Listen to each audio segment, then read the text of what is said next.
supermodel Linda Evangelista. She had a Cool Sculpting procedure, and it has been horrific for her. What happened? Well, so she had Cool Sculpting, and she said that the treatment has left her, quote unquote, brutally disfigured.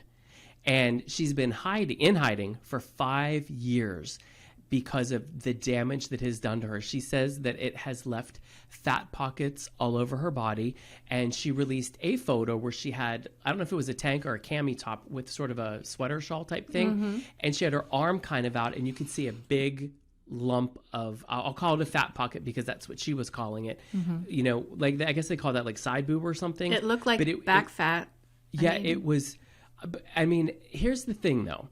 I don't know what she looked like right before the surgery. Right. I know what she looks like 5 years after the surgery. I don't know how much of that was an issue with Cool Sculpting or aging. I mean, you know, her face is fuller. You know, obviously she's older than she was. I don't know, but I was horrified by the things that she said. And she said that she, you know, pretty much hid it from her son for a while because it was just horrific.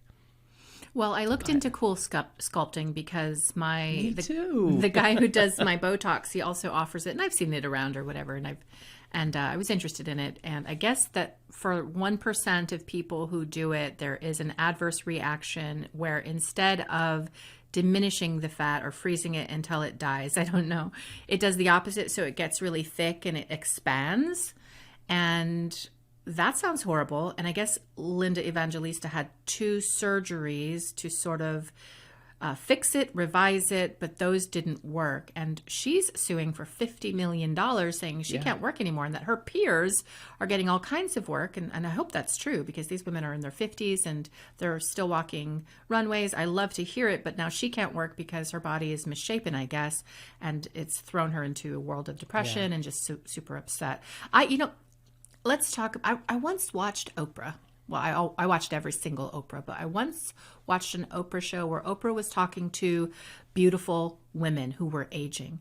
And Oprah was opining how it must be because Oprah didn't consider herself to be a beautiful woman. And that's sad because she is a beautiful woman.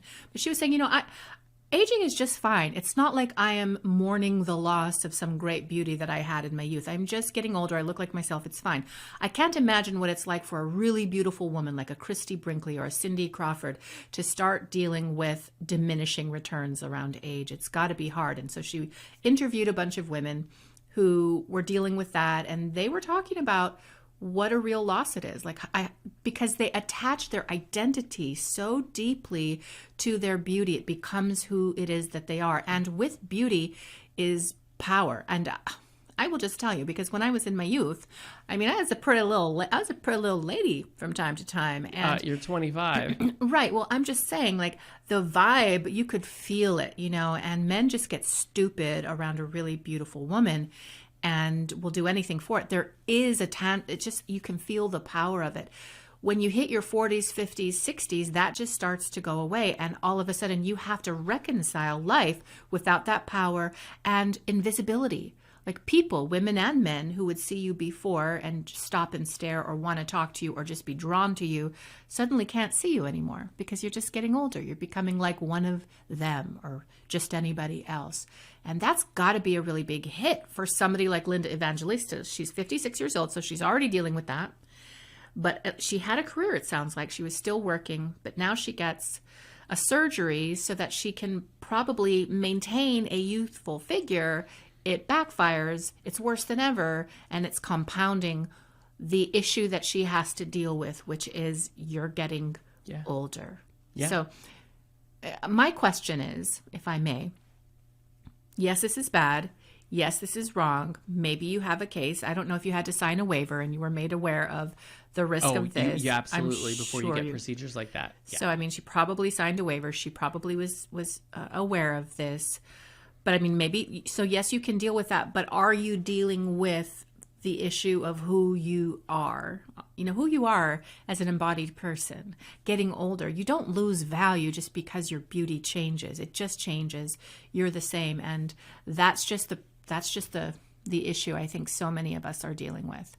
Well, I think too, when, I look at like Tyra Banks or Cindy Crawford, just to name two, they have gone in to diversify their portfolio. You know, Tyra did Top Model, then, you know, she did a talk show and she's written books and, you know, she's done a lot. Now she's hosting a TV show.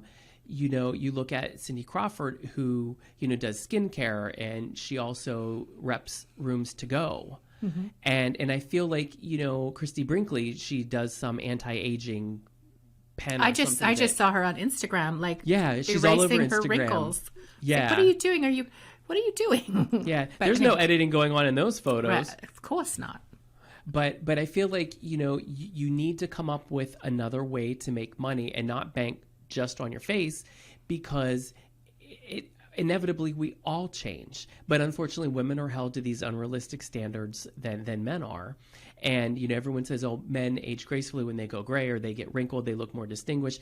Or when women go gray and they get wrinkled, I mean, look at, you know, Sex and the City reboot and Just Like That. And they're talking about the wrinkles and the gray hair and why is, you know, so-and-so not dyeing her hair. And I'm just sitting there and thinking, but they're held to these standards that, you know, and I get it, you know, Sex and the City was a great show, and it's still, you can watch it pretty much anywhere. So you still see them the way that they were. Right. And then you go to the reboot, you see them how they are. It is a stark, you know, and there are people that are diehard Sex and the City fans that watch it religiously, constantly. So you still assume they're going to look like that.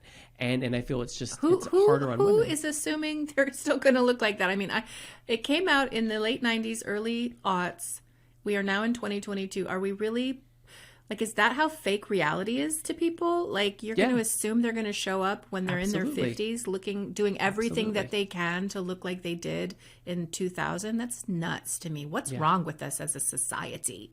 Well, we can blame that on Hollywood, you know, film, print, commercials, that's why all of it. Women like Linda Evangelista are terrified and depressed and terrorized by what is happening to them, because, I mean, you know, the procedure aside, it's just having to confront not having the inherent value that they used to have, because they haven't developed. I mean, and I'm just, maybe not with Linda, but some folks have not developed the inner world or their inner sense of self or a deeper connection with Creator or God or life or people or service. Like, they just haven't worked on those parts. They've just kept focusing on the body and the face. And now here we are, 56 years old, with a Cool Sculpting disaster, and this is what we got.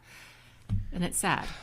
Yeah. I don't mean to, this is just, I'm in the same age group. I'm a little younger or whatever, and so I confront the same things, but I have a rich relationship with my friends and with my husband. I have a rich inner world. I have spiritual practices that I do. I'm very connected to other things besides myself, outside of myself.